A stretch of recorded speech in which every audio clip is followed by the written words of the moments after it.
Di tengah api yang begitu besar, hingga panasnya terasa bermil-mil jauhnya, seekor burung kecil terbang bolak-balik, membawa setetes air di paruhnya. Di sisi lain, seekor cicak kecil justru meniup-niup api itu, seakan ingin membuatnya semakin besar. Mengapa dua makhluk kecil ini memilih jalan yang sangat berbeda? Padahal, yang mereka hadapi adalah api raksasa yang membakar Nabi Ibrahim. Satu berusaha memadamkan, yang satu lagi justru membesarkan api.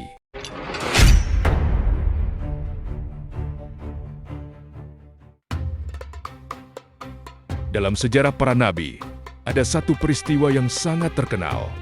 Peristiwa ketika Nabi Ibrahim alaihissalam dibakar hidup-hidup oleh Raja Namrud. Api yang dinyalakan saat itu bukan api biasa. Konon, besarnya api itu sampai-sampai burung-burung yang terbang di atasnya bisa jatuh karena panasnya. Manusia berkumpul, penduduk kota datang berbondong-bondong. Mereka ingin menyaksikan seorang lelaki yang dianggap telah melawan kepercayaan kerajaan.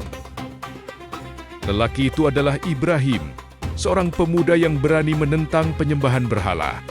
Namun, di balik peristiwa besar ini, ada kisah kecil tentang dua makhluk yang jarang dibahas manusia, seekor burung pipit dan seekor cicak.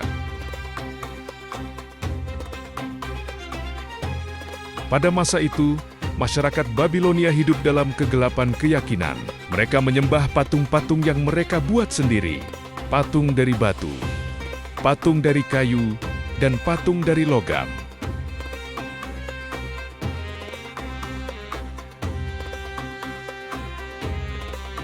Ironisnya, patung itu dibuat dengan tangan manusia, tapi justru disembah oleh manusia.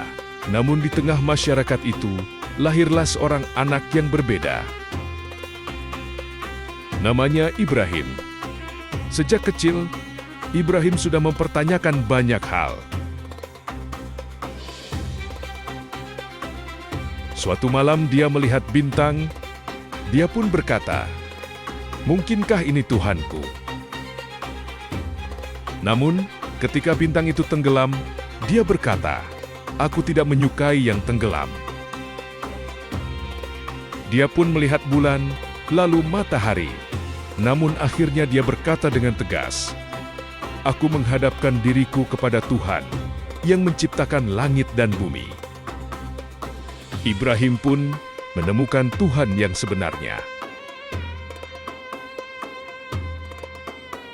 Suatu hari, masyarakat Babilonia pergi merayakan sebuah festival besar.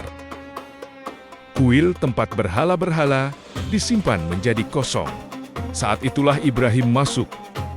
Dia melihat deretan patung besar dan kecil. Di depan mereka tersedia makanan persembahan. Ibrahim berkata sinis, "Kenapa kalian tidak makan? Tidakkah kalian bisa bicara?"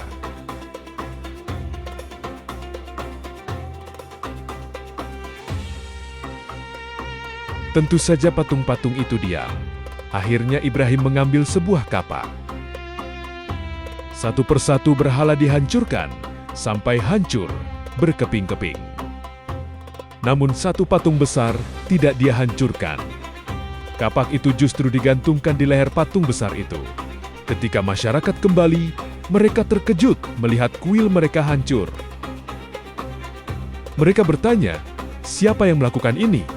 Seseorang menjawab, "Kami mendengar seorang pemuda bernama Ibrahim sering mengejek berhala kita."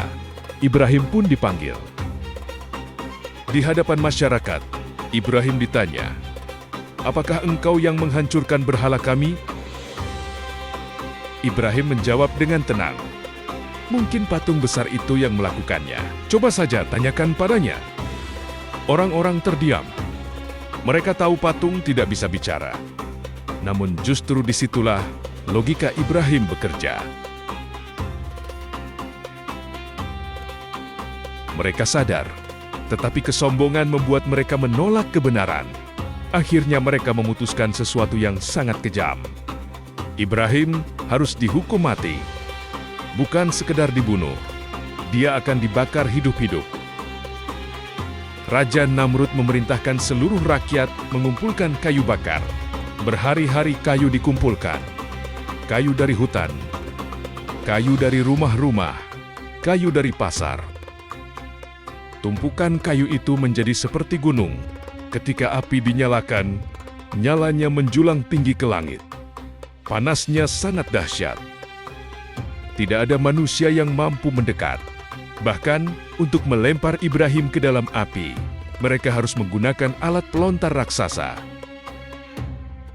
Saat Ibrahim akan dilemparkan, malaikat Jibril datang. Jibril bertanya, "Wahai Ibrahim, apakah engkau membutuhkan pertolongan?" Ibrahim menjawab, "Jika darimu, aku tidak memerlukannya. Namun kepada Allah, aku sangat bergantung."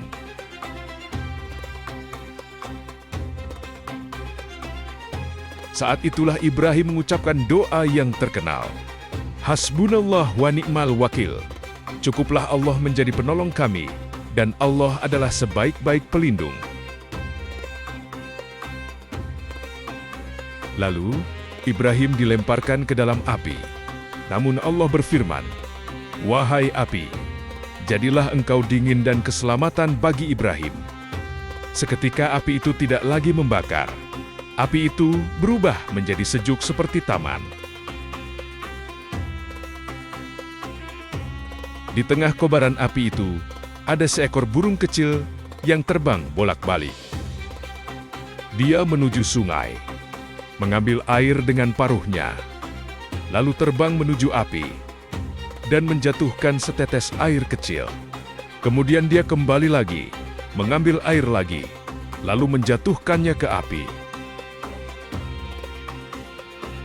Seekor burung lain bertanya, "Untuk apa kau lakukan itu? Air yang kau bawa bahkan tidak cukup untuk memadamkan satu percikan api." Burung pipit menjawab dengan tenang, "Aku tahu, airku tidak akan memadamkan api ini. Tapi ketika Allah melihatku, aku ingin berada di pihak Ibrahim." Namun di tempat yang sama, ada seekor cicak kecil. Dia justru mendekati api. Dia meniup-niup kobaran api itu, seakan ingin membuatnya semakin besar. Perilaku cicak itu menjadi simbol keburukan. Dalam beberapa riwayat, Rasulullah SAW bahkan menganjurkan umatnya untuk membunuh cicak, karena hewan ini dulu membantu memperbesar api yang membakar Nabi Ibrahim. Cicak memilih berpihak pada kejahatan, sedangkan burung pipit memilih membela kebenaran, meskipun kemampuannya sangat kecil. Kisah ini memberi pelajaran besar bagi manusia.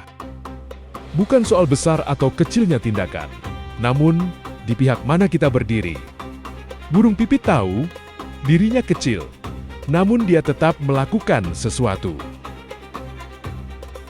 Sebaliknya cicak, meskipun kecil, dia memilih membantu kejahatan.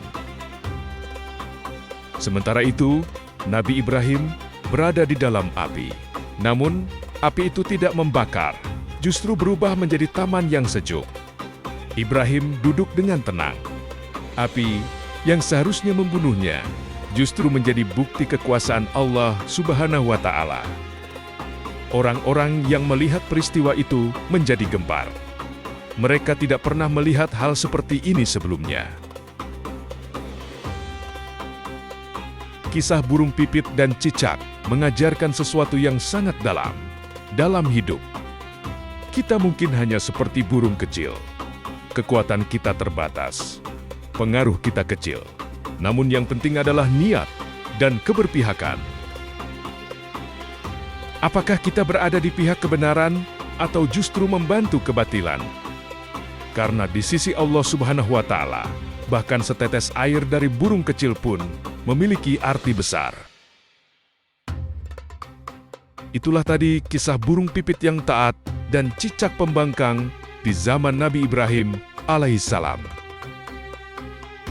Semoga kisah ini bisa memberi pelajaran bagi kita semua. Terima kasih sudah menonton dan meluangkan waktunya. Sampai jumpa di pembahasan berikutnya. Selamat menunaikan ibadah puasa. Les Harian pamit. Wassalamualaikum warahmatullahi wabarakatuh.